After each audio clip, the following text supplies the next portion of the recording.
எல்லாருக்கும் வணக்கம். விரைவில் தமிழக முதல்வராக பதவியேற்கப் போகிற மாண்புமிகு விஜய் சார் அவர்களுக்கு என்னுடைய மனமார்ந்த பாராட்டுக்கள், வாழ்த்துகள்.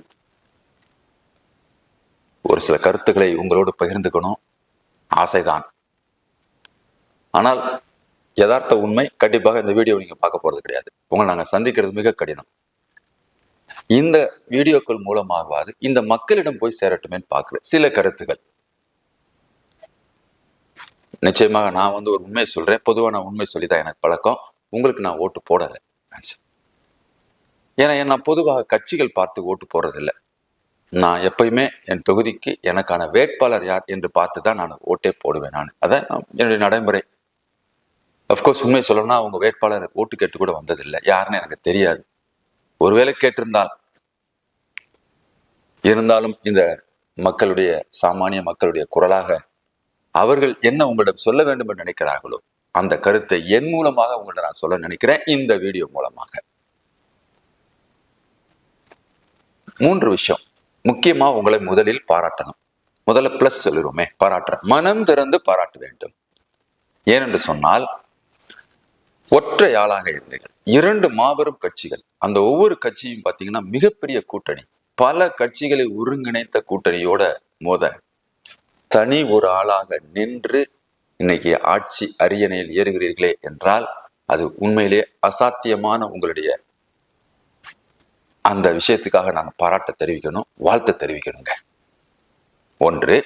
இரண்டாவது, நான் பாராட்டி ஆக வேண்டும்.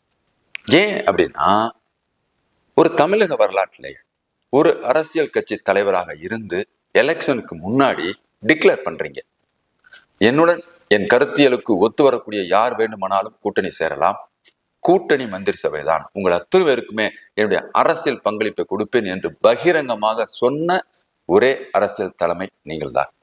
அதற்காக உண்மையிலேயே மனம் திறந்து பாராட்ட வேண்டும். ஆனால் உங்களிடம் யாரும் சேரவில்லை. எந்த அரசியல் கட்சிகளும் பெரிய அரசியல் கட்சிகளும் கூட்டணிக்காக உங்களிடம் சேரவில்லை. ஏன் சேரலைன்னா யாரும் உங்களை நம்பல. என்ன மாதிரினா, எல்லாருக்கும் இருந்த கருத்து, அரசியல் கட்சி தலைவர்களுக்கும் சரி பல பொதுமக்களுக்கும் சரி என்னையும் சேர்த்து கொண்டு வைத்துக் கொள்ளுங்களேன், என்ன கருத்து இருந்தனா, இவர் யாருடைய ஓட்டை பிரிக்க வந்திருக்கிறார், ஒன்று திமுக ஓட்டை பிரிக்கவா அல்லது அதிமுக ஓட்டை பிரிக்கவா, இப்படி பிரிக்கவா என்றுதான் உங்களை பார்த்தார்களே ஒழிய நீங்கள் ஆட்சியை பிடிப்பீர்கள் என்று யாரும் பார்க்கவில்லை, நினைக்கவில்லை, கணிக்கவில்லை. அங்கு தவறிவிட்டார்கள். இன்றைக்கு ஒரு சில நேரங்கள் ஒரு சில பேர் யோசிக்கலாம், மேபி அதனாடிதான் உங்களுடன் யாரும் கூட்டணி வர தயாராக இல்லை. ஆனால் இதையெல்லாம் தாண்டி நின்று கணிப்புகளை பொய்யாக்கி ஒரு தனி இடம் பிடித்திருக்கிறீர்களே, அதற்காக மீண்டும் ஒரு முறை உங்களை எத்தனை முறை பாராட்டினாலும் தகும். இருக்கட்டும், பாராட்டுகள் ஒரு புறம் இருந்தாலும் யதார்த்தத்தை உங்களோடு பகிர்ந்து கொள்ள வேண்டும். ஒட்டுமொத்த தமிழக மக்களால் நீங்கள் தேர்ந்தெடுக்கப்பட்டிருக்கீர்களா என்றால் இல்லை. அதான யதார்த்தம். உங்களுக்கு 1,70,00,000 பேர் உங்களுக்கு ஓட்டு போட்டிருக்கிறாங்க. 108 சட்டமன்ற உறுப்பினர்கள் தேர்ந்தெடுக்கப்பட்டிருக்கிறார்கள் என்றால், 2வது இடம் வந்திருக்கிற திராவிட முன்னேற்ற கழகத்துக்கு 1,50,00,000 மேல ஓட்டு போட்டிருக்காங்க. உங்க 2 பேருக்கும் இடைவெளி 17 லட்சம் ஓட்டு மட்டும்தான். 3வது வந்திருக்கிற அண்ணா திராவிட முன்னேற்ற கழக கூட்டணிக்கு 1,30,00,000 பேருக்கு மேல போட்டிருக்காங்க.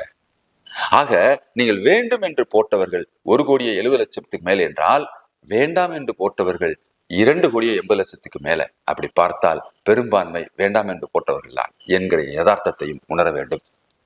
ஏன் இதை சொல்கிறேன் என்று சொன்னால், இதை முழுமையாக பல கோடி வாக்காளை உங்களை திருப்புவதற்கு நீங்கள் என்ன செய்ய வேண்டும், என்ன எதிர்பார்க்கிறார்கள் உங்களிடமிருந்து இந்த மக்கள்? ஏன் இவ்வளவு ஒரு ஓட்டை போட்டு தனி ஒரு ஆளா இருந்து உங்களை கொண்டு போய் அரியணையில உட்கார வைக்கிறாங்களே, இந்த மக்கள் உங்களுடைய என்னதை எதிர்பார்க்கிறாங்க? யாரு ஓட்டை போட்டிருக்காங்க? எல்லாரும் நினைக்கிறாங்க ரசிகர்கள், தொண்டர்கள், இள வயது புதிய வாக்காளர்கள் இவர்கள் மட்டும்தான் போட்டிருப்பாங்க என்றுதான் நிறைய பேர் நினைக்கிறாங்க. இல்லை, அவர்கள் மட்டும்னா பல லட்சம் மட்டும்தான், இத்தனை ஓட்டுகள் கிடையாது. ஆக அதை தாண்டி நடுத்தர வர்க்கம், பெண்கள், ஒவ்வொரு பூத்திலையும் உங்களுக்கு ஓட்டு இல்லாத பூத்தே கிடையாதுங்க. கொட்டி இருக்கிறார்கள் ஓட்டை என்று சொன்னால் ஏதோ ஒன்றை உங்களிடம் எதிர்பார்க்கிறார்கள் இந்த மக்கள். எஸ், 3வதாக உங்களை பார்க்கிறார்கள். 2 கட்சி ஆண்ட கட்சியை தாண்டி நீங்கள் ஏதாவது சினிமால பேசுறீங்க, சினிமால நீங்கள் நடந்து கொண்டது அதெல்லாம் பார்த்து அது நிஜத்திலும் நீங்கள் ஒரு புரட்சியை இந்த தமிழகத்தில் செய்துவிட மாட்டீர்களா என்று உங்களை மாற்றாக கணித்துத்தான் இந்த மக்கள் இவ்வளவு ஓட்டை போட்டிருக்கிறார்கள் என்றுதான் நான் பார்க்கிறேன். அப்ப இந்த மக்களுக்கு நீங்க ஏதாவது செய்யணும் இல்லையா? இப்படி நம்புகிற மக்களுக்கு ஏதாவது செய்யணும் இல்லையா? உங்களுடைய திட்டங்களை எல்லாம் பார்த்தேன். நீங்கள் அறிவித்த உங்களுடைய அஜெண்டா எலெக்ஷன் மேனிஃபெஸ்டோல பார்த்துன்னு வைங்களேன், அது எந்த அளவுக்கு எத்தனை அளவுக்கு இப்போதைக்கு சாத்தியம் அல்லது தேவை என்று நம்ம யோசிக்கணும். அதுக்கெல்லாம் பல லட்சம் கோடிகள் தேவைப்படும் ஒரு வருடத்திற்கு. ஆனால் அதுக்காக மட்டும் நிச்சயமாக இவர்கள் போடவில்லை. ஏன் சொல்றேன்னா, அது ஒன்றும் பெரிய எக்ஸ்ட்ராவால ஒன்றும் இல்லை. அண்ணா திராவிட முன்னேற்ற கழகம், திராவிட முன்னேற்ற கழகம் இரண்டுமே சொன்ன அந்த அஜெண்டாவை கொஞ்சம் மாடிஃபைடு வெர்ஷன், உங்க வெர்ஷன் அப்படி பார்த்தா அவங்க ரெண்டு பேருமே அந்த திட்டத்தை இம்ப்ளிமெண்ட் பண்ணி நடத்திக்கிட்டு இருக்காங்களே ஆல்ரெடி. அப்ப அவங்களுக்கு தானே போட்டிருக்கணும். அதை தாண்டி உங்களுக்கு போட்டிருக்கா என்று சொன்னால் அந்த திட்டங்கள் பெரிதாக கவரவில்லை. அதுல திட்டங்கள் நான் சொல்றதை குறிச்சு உங்க வெளிப்படையா பேசுவாங்க, இலவச திட்டங்கள். அதை மட்டுமே நம்பி இந்த மக்கள் இல்லை. எஸ், பணம் மட்டுமே தான் என்கிற ஒரு விஷயம் இருக்கு பாத்தீங்களா? பணத்தை கொடுத்தாத்தான் ஓட்டு போடுவாங்க, பணப்பட்டுவாடா என்று சொல்லி பல 25 ஆண்டுகளுக்கு மேலாக இந்த மக்களை, அந்த வேட்பாளர்களை பணம் இருந்தவர்கள் மட்டும்தான் நிற்க முடியும் என்கிற ஒரு நிர்பந்தத்தை உருவாக்கி வச்சதை உடைத்து பணத்தை எல்லாம் இல்ல, பணமே செலவழிக்காத உங்களுடைய கட்சி வேட்பாளர்களை தேர்ந்தெடுக்காரு என்று சொன்னால் பணத்துக்கு, ஆனா பணம் வாங்கியிருக்காங்க, இல்லைன்னு சொல்லல. மக்கள் எப்படின்னா வாங்கிக்கிட்டு யாருக்கு போடணுமோ அவங்களுக்கு பிளான் பண்ணி போட்டாங்க. அப்ப இதையெல்லாம் தாண்டி ஏதோ ஒன்றை உங்களிடம் எதிர்பார்க்கிறார்கள். சிம்பிளுங்க. ஒரு 5 விஷயத்தை மட்டும் சொல்றேங்க. அவங்க எதிர்பார்க்கறது என்ன? பாவம் அடிப்படை வசதிகள். நீங்க செய்யறதுக்கு, உங்களுக்கு திட்டம் சொல்றதுக்கு 1000 பேர் 100 பேர் இருப்பாங்க. பெரிய பெரிய அரசு அதிகாரிகள், பெரிய பெரிய வல்லுநர்கள், உங்களுடைய கட்சி உயர்ந்ததுக்கு அமைச்சர்கள், துணை பேர் உருவாக்க போறீங்க. ஆனா ஒரு சாமானியனை நான் சொல்ல வேண்டிய கடமையா நான் சொல்ல நினைக்கிறேன். நம்பர் 1, தமிழக மக்களுக்கு தேவையான சுத்தமான குடிநீருங்க. குடிக்கிறதுக்கு சுத்தமான நீர் வேணுங்க. குறைஞ்சு போச்சு இப்ப. இரண்டாவது விஷயம் என்னன்னா, தமிழகம் முழுக்கும் இருக்கக்கூடிய பெண்களுக்கும் ஆண்களுக்கும் ஒருத்தர் கூட ரோட்ல உட்காந்து வெளியே இருக்கக்கூடாதுங்க. அடிப்படையான கழிப்பட வசதிகளை நீங்கள் நிறைவு செய்ய வேண்டும். அதுதான் இந்த பெரும்பான்மையான மக்களுடைய எதிர்பார்ப்பா இருக்கிறது. மூன்றாவதான விஷயங்கள் என்ன என்று பார்த்தீங்கன்னா, மருத்துவ வசதிகளுங்க. மருத்துவ வசதி ரொம்ப ஏழை மக்கள்லாம் போய் மருத்துவக் கல்லூரி மருத்துவமனைக்கு போய் டம்ப் பண்ணிட்டாங்கன்னா அங்க ஒரு 6-7 மாவட்டத்தை சேர்த்து பார்க்கணும். எப்படி அவங்களால வைத்தியம் பண்ண முடியும்? அங்குள்ள டாக்டர்களோ, நர்ஸுகளோ, ஊழியர்களோ மிக சிரமம். ஆக தமிழகத்தில் இருக்கக்கூடிய ஒவ்வொரு நகரங்களிலும், தாலுகா மருத்துவமனைகளிலுமே அனைத்து சூப்பர் ஸ்பெஷாலிட்டி வசதி உள்ள மருத்துவர்கள், மருத்துவ உபகரணங்களோட ஒரு நல்ல நவீன சிகிச்சை முறைகளை உருவாக்க வைக்க வேண்டும். அது அந்தந்த பகுதியில் இருக்கிற ஏழை மக்களுக்கு அதை பயன்படுங்க. அதுதாங்க ரொம்ப தேவை இன்னைக்கு. அடுத்து விவசாயம் பார்க்கணுங்க. நிச்சயமாக பாவங்க விவசாயி. இன்னைக்கு போய் நீங்க எந்த விவசாய கேளுங்க, நெஞ்சை நிமிர்த்தி நான் விவசாயி, நான் சந்தோஷமாக வாழ்கிறேன் என்று சொல்ல முடிகிறதா? முந்தா நாள் ஒரு செய்தியை பார்த்து மனசு கஷ்டமா போச்சுங்க. மழை வந்துருச்சு, நெல்லை கொட்டி வச்சிருக்காங்க, கொண்டு போய் அடைக்கிறதுக்கு இடமில்லாம போச்சுன்னு அழுகிறாங்க விவசாயி. மழை பெய்யாமலும் விவசாயி அழுகிறான், மழை பெய்தாலும் விவசாயி அழுகிறான். அந்த நிலைமையை மாத்தி விவசாய நெஞ்ச நிமித்தி நான் சந்தோஷமா நான் விவசாயிடான்னு சொல்ற மாதிரி ஒரு சூழலை, வாய்ப்பை ஒரு அரசு நீங்கள் ஏற்படுத்தி கொடுத்தால் மிக்க மகிழ்ச்சியாக இருக்கும்.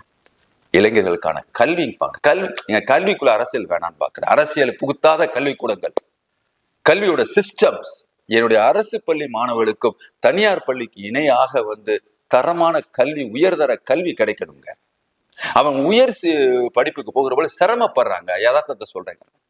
அதை நீங்க கொடுக்கணும். கடைசியா வேலை வாய்ப்பு, ஒரு நல்ல வேலை வாய்ப்பு என்னுடைய இளைஞர்களுக்கு படித்தவர்கள், அவருடைய தகுதி, திறமை, படிப்புக்கு தகுந்தவாறான வேலை வாய்ப்பு, அது சார்ந்த திட்டங்கள் இன்னும் சொல்லிக் கொண்டே போகலாம். இதுதான் அடிப்படை என்று பார்க்கிறேன். அன்பு முதல்வர் ஆக போகிற மாண்புமிகு விஜய் சார் அவர்களுக்கு இது வேண்டுகோளாக மக்கள் சார்பாக வைத்திருக்கிறார். இதை செய்தீர்கள் என்று சொன்னால் நிச்சயமாக மீண்டும் மக்களால் தேர்ந்தெடுக்கப்படுவீர்கள், கொண்டாடப்படுவீர்கள். இல்லை என்றால் உங்களுக்கு மாற்றாக இன்னொரு மாற்றை தேடுவார்கள். நன்றி, வணக்கம்.